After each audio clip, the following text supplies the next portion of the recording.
السلام عليكم. لا تنسوا الاعجاب بالفيديو والاشتراك في القناة تشجيعا لنا لنستمر بنشر المزيد إن شاء الله.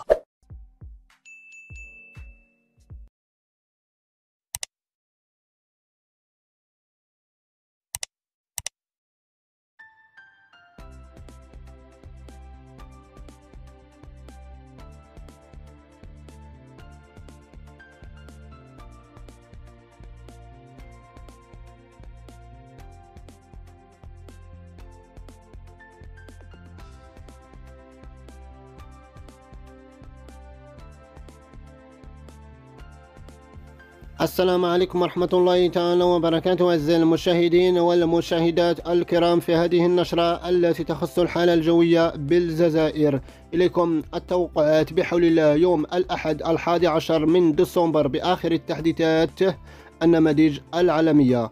بإذن الله أن تعرف البلاد بعض التساقطات المطرية تكون أحيانا ضعيفة إلى متفرقة، خصوصا في سيدي بلعباس، وهران، مستغال، مشلف، تيار، عين وسارة، مدية، الجزائر العاصمة، تزوزو، جيجل، سكيكدا، عنابة، قسطنطينة، سطيف، المسيلة، بريكا، وكذلك تساقطات مطرية أحيانا ضعيفة إلى متفرقة في وسط البلاد خصوصا في الجلفة وغرداية. أما بباقي أرجاء البلاد الحالة الجوية مستقرة بإذن الله.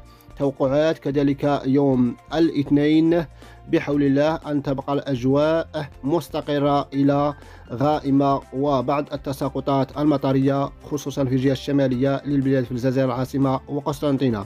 توقعات خلال يوم الثلاثاء بحول الله أن تعرف البلاد في الاستقرار الحالة الجوية خلال الفترة الصباحية، ومن المرتقب خلال الفترة المسائية أن تعرف بعض التساقطات تكون أحيانا ضعيفة خصوصا في بجاية وقسطنطينة. أما بباقي أرجاء البلاد الحالة الجوية مستقرة ورياح قوية مسيطرة على البلاد خصوصا في القطاع الغربي، وتتجه نحو القطاع الجنوبي للبلاد، وتارة من القطاع الغربي نحو القطاع الشمالي للبلاد. كذلك توقعات بحول الله خلال يوم الخميس أن تعرف البلاد في اضطراب جوي جديد محمل بأمطار جد معتبرة خصوصا في الشلف، مستغانم، تيار، الجزائر العاصمة، وكذلك الجلفة، بشار. توقعات كذلك خلال يوم الخميس خلال الفترة المسائية وكذلك الليل أن تعرف البلاد تساقطات مطرية تكون حاضرة بقوة في الجزائر العاصمة، كذلك تساقطات مطرية تكون أحيانا ضعيفة ومعتدلة في سيدي الحاج الدين، كذلك تيار، بسكرة، الجلفة، وكذلك في عين الصفراء.